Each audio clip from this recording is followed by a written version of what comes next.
Well, Paul, let's switch gears here. Let's go back to the corporate, high-level corporate side. Can you just maybe update us after the financing, update us on the capital structure here, and then if you can, share any major shareholders at this point?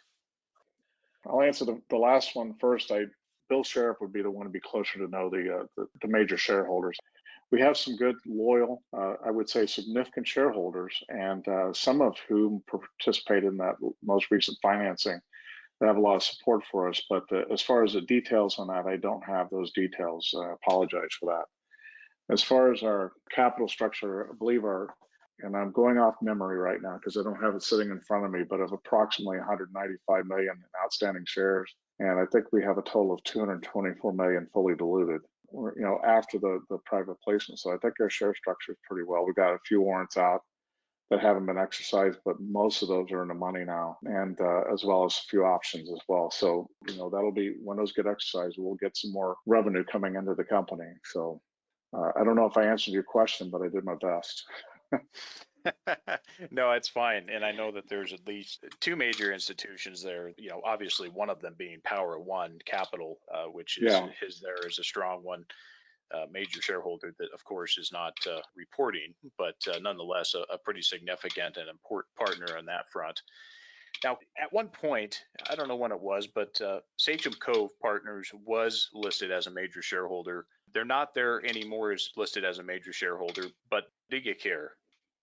Well, obviously, I have a lot of respect for Mike and Tim.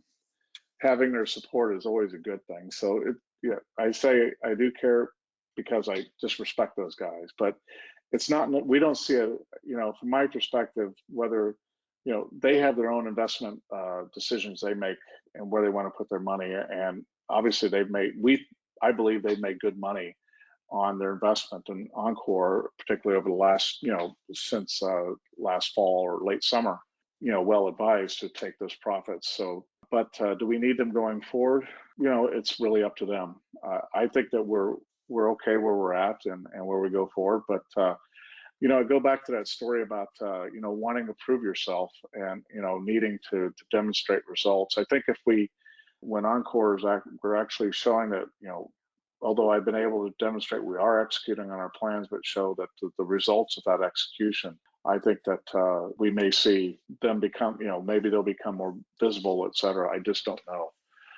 But like I said, I got a lot of respect for those guys. They're true believers in the uranium markets, and I've had an opportunity to spend time with them. And you have to earn I want to earn their ownership if they choose to.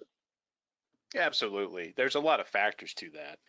Whether it's Smith Weekly owns shares of a company or has recommended a company, or it's Sachem Cove or Sprott, any of these other companies. And I have respect for all of these groups, certainly for Mike and Tim. No secret there, obviously. But just because they're not listed on a roster, it's irrelevant. It really is, because number one, there may not be a reporting requirement. They may be a shareholder and don't have to report. You don't know what size they have. To me, it doesn't matter. It doesn't matter. Just because it's not recommended by Smith Weekly doesn't mean it's not a good or bad company. It doesn't mean anything. So the whole point of, oh, well, we got this, and this, that doesn't matter. Obviously, there's a disagreement. Power One's still a shareholder. So to me, Paul, I don't go out and look for a brand name on a share roster to make my decisions. I don't agree with half the stuff that Sprott does. Are they a good capital allocator? Absolutely. But do I agree with everything they do? Absolutely not. So if you're just scanning shareholder rosters in this sector, you're not doing enough. You're doing yourself a disservice. And no disrespect to any of them, but just because they're not on there or they're not talking about the company doesn't mean anything to me. You got to dig deeper. You have to bring in a lot of components. There's a lot of pieces and parts to this. I remember the days when enCore was 2 cents, 2.5 cents. Matter of fact, I had it. I owned it. Again, there's lots of different components there. We'll see. We'll see at the end how this all comes together. These horses and jockeys are still banging around in the gates, inside the stalls.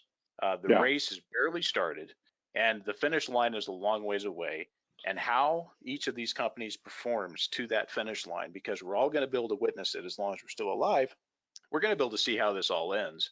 And so I think people need to be careful about just going around and, well, if Sachem Cove doesn't own it, we better not touch it. or Smith Weekly doesn't own it, we better not touch it, or Sprott or any of these other companies, Power One, etc. Take that with what it is.